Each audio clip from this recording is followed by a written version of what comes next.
National Weather Service in Chicago has issued a severe thunderstorm warning for South Central Will County in northeastern Illinois, Central Kankakee County in northeastern Illinois, until 7 p.m. At 6:01 p.m., a severe thunderstorm was located near Limestone, or near Herscher, moving northeast at 25 miles per hour. This is a destructive storm for northwest Kankakee County. Hazard, 3-inch hail. Source, trained weather spotters. Impact, people and animals outdoors will be severely injured. Expect shattered windows, extensive damage to roofs, siding, and vehicles.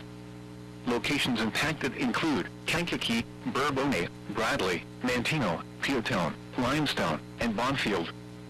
For your protection, move to an interior room on the lowest floor of a building.